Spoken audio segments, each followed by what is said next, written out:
Good day everyone, I am Walter Wayne S. Pantojo, together with my co-reporters. We are assigned to discuss about the air pollution. But first, let me introduce to you the introduction of our lesson, which is about pollution. First, air, water, soil, and the indoor environment are essential parts of human life and daily living. So yung hangin daw at tubig, lupa at indoor environment ay mahalaga sa ating pamumuhay araw-araw. Without this, hindi tayo makakabuhay ng maayos because they support our health, food, and overall well-being. So, despite their importance, pollution in our surroundings continues to increase every day. So, kahit gaano sila kaimportante, patuloy pa rin tumataas ang polusyon sa ating paligid araw-araw. This means that our environment becomes more unsafe for people and animals. So, pollution refers to the introduction of harmful substances or contaminants into the environment. So, yung pollution daw ay ang pagpasok ng mga nakakasamang substances tulad ng chemicals, basura, usok, at dumi sa environment. So, these harmful materials make the air, water, and soil dirty and dangerous. So this lesson aims to help learners understand the importance of these environmental components. So yung lesson na ito is help us learners para mas maintindihan natin kung gaano nga ba kahalaga ang hangin, lupa, tubig at indoor environment, knowing that this helps us appreciate and protect them better. It also encourages finding ways to protect and maintain our surroundings.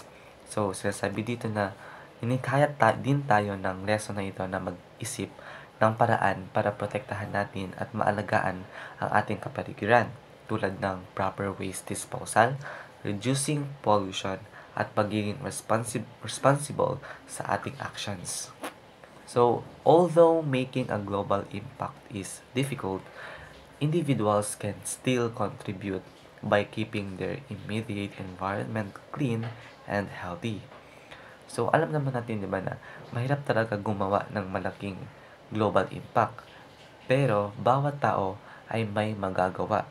We can start small sa pamamagitan ng pagpapanatiling malinis at healthy ang ating sariling paligid, like our homes, schools, and communities. So now, let's define what is air pollution. Air pollution happens when harmful substances like gases, smoke, or even dust mix with the air we breathe. So these pollutants come from the factories, vehicles, burning garbage, and even cigarette smoke. When this harmful substance stays in the air, it becomes unsafe for people and also in our environment. In addition to that, air pollution is also very dangerous because it can cause many diseases, and even worse, it can cause death. According to the study of World Health Organization in 2014, 7 million people lost their life because of air pollution. So that's how the air pollution is very dangerous, because it not just affects people, it also affects the other living organisms such as animals and plants. So good morning everyone, I am Denison Vince Alday, and let's proceed to source of air pollution. Air pollution sources are classified into two different main types, natural and man-made source. Natural source of air pollution has 6 types: pollugen grains, volcanic eruption, forest fires, dust storms, spores, and bacteria and other microorganisms.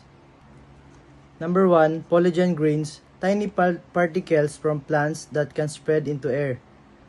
Example, grass releasing pollugen during dry season. Number 2, volcanic eruption. Volcanoes release ash, smoke, and gases, like for example, ashfall during Taal eruption. Number 3, forest fires. Burning forests create smoke and harmful gases, like for example, wildfire. Smoke can affect nearby towns. Number 4, dust storms. Strong wind blow large amount of dust into air, like for example, dust clouds in dry, windy areas. Number 5, spores. Tiny particles from fungi that spread into air, like for example, mold spores in damp forest. Number 6, bacteria and other microorganisms. Microbe carried by air can pollute the atmosphere, like for example, airborne bacteria during seasonal changes. So let's proceed in man-made of air pollutional source. So number 1, industrial units. Factories release smoke and chemical, like for example, smoke from manufacturing plants.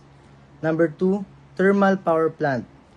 Plants that burn coal or fuel to make electricity and release pollutants, like for example, coal fire power plant and smoke. Number 3, automobile exhaust. Car and motorcycle release harmful gases, like for example, smoke from traffic congestion. Number 4, fuel burning. Burning coal, oil, or gas produce air pollutant, like for example, burning charcoal for cooking. So number 5, mining activities. Mining release dust, smoke, and chemical, like for example, dust around mining sites. So number 6, nuclear explosion. Release radioactive particles into air, like for example, radioactive release from nuclear test. That's all. Thank you. Today I'll discuss about what are air pollutants.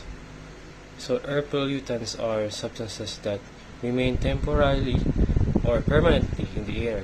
These substances affect the health and comfort of living organisms. They can also disturb the natural environment and food chain. So air pollutants are harmful substances that enter the atmosphere. They may stay in the air for a short time or remain for a long period. When these pollutants are present, they can negatively affect humans, animals, and plants. They can cause illnesses, discomfort, breathing problems, and even damage the environment. Air pollutants also disturb natural processes, including the growth of plants, cleanliness of water, and the balance of food chain. So now, let's tackle about the primary pollutants. So there's two types of pollutants, the primary and the secondary. So the primary pollutants are released indirectly from identifiable sources into the air in the same harmful form. And there are 6 types of major primary pollutants. First one is the particulate matter. It is the tiny solid or liquid particles like dust and soot that can enter the lungs and causes breathing problems. The sulfur dioxide, it releases mainly from burning coal and oil, and it can irritate the lungs and causes acid rain. While nitrogen oxide naman is produced by vehicles, industries, contribute to smog and lungs irritation. While volatile organic compounds is a vapors from paint, cleaners, gasoline industries, help from ground level ozone. While carbon monoxide is a colorless, odorless gas from incomplete fuels burning, mostly in vehicles, reduce oxygen in the body and can be dangerous. And lastly, we have the lead.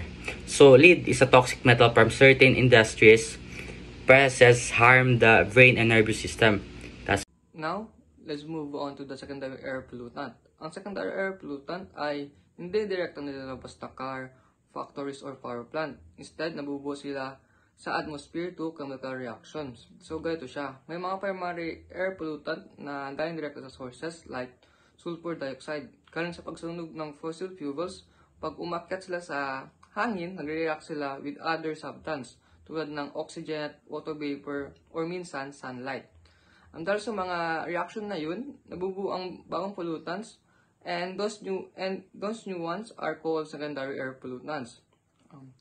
For example, sulfur dioxide galing sa coal or oil burning ay primary pollutant. Pag nasa atmosphere na, nagre-react ito with oxygen at water vapor. Over time, nagiging sulfuric acid. At ang sulfuric acid na ito ay nagiging part ng acid rain.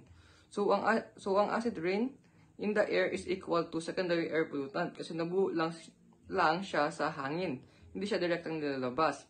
In short, secondary air pollutants are the pollutants na bubuo sa air dahil nag-combine at nag-react ang primary pollutants with other chemicals. Next is effects of air pollution.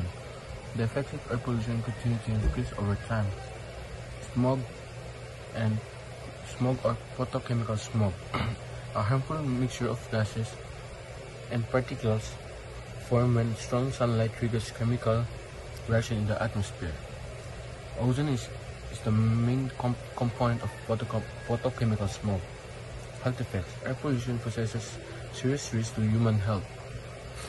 It can cause illnesses such as lung disease, asthma, bronchitis, and emphysema. So, ano ba yung smog? So, or photochemical smoke. Yung smog is a term na refers to air pollution, specifically a mixture of smoke and fog. Yun ang tawag sa kanya ngayon. Yung meaning nun means to pollution from vehicles, industry, and chemical reaction in the atmosphere. So, may two main types of smoke, which is classical smoke, or also known as London smoke, and yung isa na photochemical smoke or Los Angeles smoke.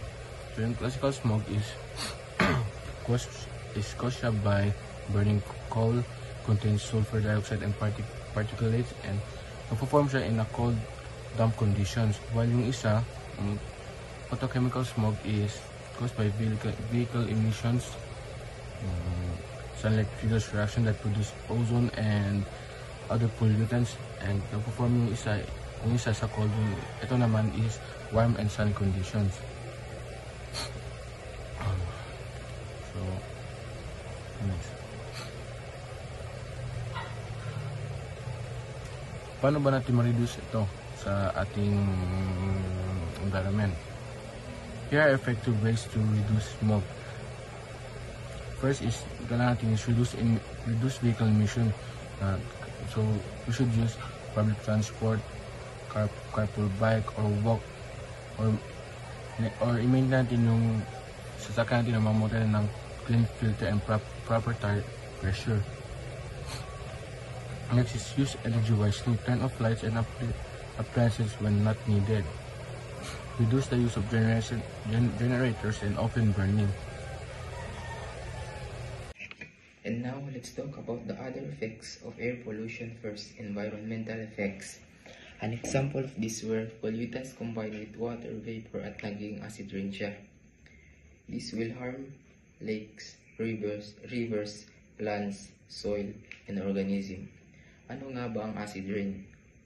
Ito ay ulan na may halong harmful chemicals. Nakakapatay ito ng isda, nakakasira ng lupa at plants. Next naman is damage to materials. Ibig sabihin, air pollution can also damage materials, hindi lang kalusugan ng tao ang naapektuhan nito. For example, the pollutants in the air like sulfur dioxide, and nitrogen oxides cause corrosion of metals, kaya mas mabilis kalawangin ang mga steel structures, vehicles, at appliances. Meanwhile, ozone and pan are strong oxidants that can damage rubber and electrical. Insulation by causing cracking. Nagiging brittle and rubber materials tulad ng tires at seals.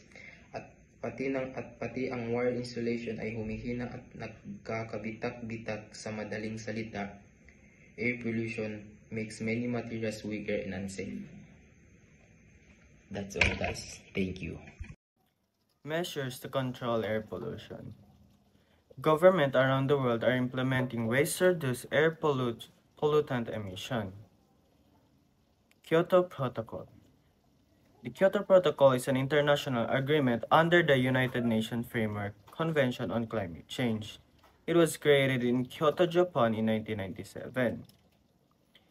The agreement aims to reduce greenhouse gas emissions of developed countries to at least 5% below 1990 levels. The Kyoto Protocol is an international agreement created in Kyoto, Japan in 1997. It was made under the United Nations Framework Convention on climate change, or the UNFCCC. The main purpose of the Kyoto Protocol is to reduce the amount of greenhouse gases produced by developed countries. These gases, such as carbon dioxide, trap heat in the atmosphere and contribute to global warming. Under this agreement, developed nations committed to lowering their gas emission to at least 5% below their 1990 levels. This makes the Kyoto Protocol one of the first major global steps towards fighting climate change and reducing air pollution. In conclusion to our topic, air pollution is a serious problem that affects our health, environment, and our quality of life. This air pollution comes from human activities such as vehicles, factories, and burning garbage. So by being aware and taking simple actions to reduce pollution, we can protect the air we breathe and also to, we can create a great future for the next generation. And that's all. I hope you learned something in our topic. Thank you for listening.